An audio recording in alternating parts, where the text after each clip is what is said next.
नमस्कार साथियों, आज बात करेंगे 1923 की।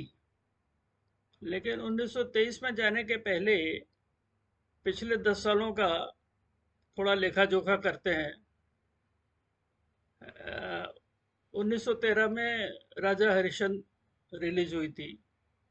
1918 में सिनेमेटोग्राफ एक्ट पास हो गया और 1920 में सेंसर बोर्ड्स की स्थापना हो गई मद्रास, बॉम्बे और कलकत्ता में। In censor board की the first picture to be banned was Bhakt Vidur. Bhakt Vidur was banned not because of a nude scene in the picture, but because Bhakt Vidur was shown as wearing Gandhi cap and खद्दर। तो अंग्रेज सरकार को उस समय nudity से इतनी नफरत नहीं थी जितनी कि फ्रीडम स्ट्रगल से थी। ठीक। उसके बाद हम बात करते हैं एक और पिक्चर की जिसमें कि इंटीमेट किसिंग सीन्स थे। वो थी बिलात फेरत। बिलात फेरत की एक और खासियत थी कि this was the first time A film was based on an imaginary love story. अभी तक जो भी पिक्चरें बनी वो माइथोलॉजिकल थी और उसमें जो लव स्टोरी थी they were taken from Ramayana और Mahabharata. This was the first time an imaginary love story was converted into a film। इसी दशक में शुरुआत हुई लव ट्रायंगल की। शरद चंद्र चट्टोपाध्याय की एक शॉर्ट स्टोरी थी अंधेर आलो। अंधेर आलो के ऊपर में शिशिर भादुरी ने एक पिक्चर बनाई जिसमें कि लव ट्रायंगल था।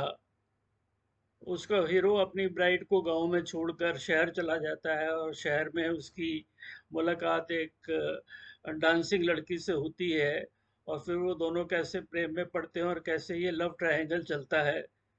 ये लव ट्रायंगल की जो शुरुआत शिशिर भादुरी ने की वो आज तक चली आ रही है।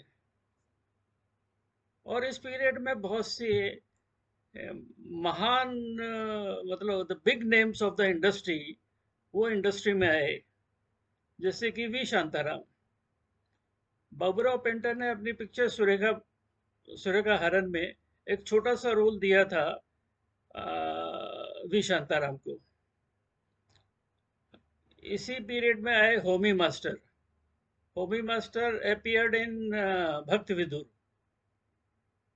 और इसी पीरियड में आई पेशेंस कूपर।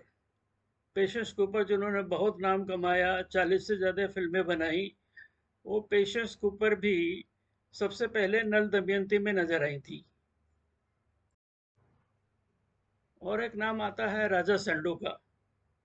राजा संडो आगे चल के बहुत बड़े डायरेक्टर बने और बहुत नाम कमाया। तमिलनाडु गवर्नमेंट ने उनके ऑनर में एक एनुअल अवार्ड भी रखा हुआ है। लेकिन उनकी शुरुआत हुई थी पाटंकर की पिक्चर भक्त बोधाना से। अच्छा, यही 10 साल का पीरियड था जिसमें कि फर्स्ट तमिल फिल्म बनी Keecha Vadham. Keecha Vadham was made by Nataraja Mudaliar. और इसी पीरियड में पहली तेलुगु फिल्म बनी भीष्म प्रतिज्ञा, जिसको बनाया आर एस प्रकाश ने। और एक डेवलपमेंट था कि इसी पीरियड में एंटरटेनमेंट टैक्स लगा। फिल्मों के ऊपर जो एंटरटेनमेंट टैक्स का इंट्रोडक्शन हुआ वो इसी पीरियड में हुआ। इसी पीरियड में मनीलाल जोशी ने कास्ट एंड क्रू के रोलिंग क्रेडिट्स का सिस्टम चालू किया जो कि आज तक चला आ रहा है। तो ये बातें रही, कुछ बातें बताई, कुछ छूट गई। अब चलते हैं 1923 की तरफ। 1923 was a very मतलब eventful year in the sense that the number of pictures had almost doubled. 63 films were released in the year 1923। और हमारे जो पुराने डायरेक्टर्स थे वो तो बना ही रहे थे फिल्में, कुछ नए डायरेक्टर्स भी आए, उन्होंने भी फिल्में बनाई।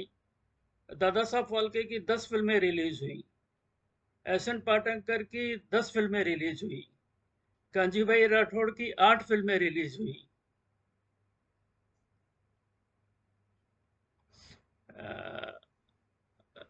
आर.एस. प्रकाश की 4 फिल्में रिलीज हुई। तो इस तरीके से 63 films were released during this year. अब हम बात करते हैं कुछ डिस्टिंग्विश्ड पर्सनालिटीज के बारे में। इनमें सबसे पहला नाम आता है मधु बोस का। मधु Bose started working in a series of desk jobs, but he came into acting under Shishir Bhadri. Soon after, he entered films, briefly as an actor at Madan Theatres in 1923. He also helped J.J. Madan on the making of Turki Hoor in the year 1924. Then he had an accidental meeting with Himanshu Roy, one of the pioneers of Indian cinema, who was working uh, on his film, on his first film, Prem Sanyas. तो वहां पर he was invited to come to Bombay Talkies, and then he joined Bombay Talkies.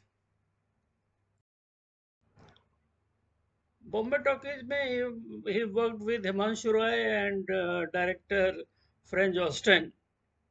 प्रेम संन्यास का बहुत सारा काम मधु बोस नहीं देखा था, तो मधु बोस के काम से प्रभावित होकर और फ्रेंच ऑस्टिन के रेफरेंस से he was invited to Amalka studio in Munich, Germany, where he learned how to use handheld Pathé cameras, film directing, film development, editing. Soon thereafter, he had a chance to meet Alfred Hitchcock. He went to London and assisted his cameraman on a Hitchcock film, probably The Mountain Eagle, in the year 1926. This way, he became the first man to assist in a Hollywood film. He also worked with the UFA in 1925 and shot a Burmese film for a London film company. That was probably in 1927. He was active during 30s to 60s,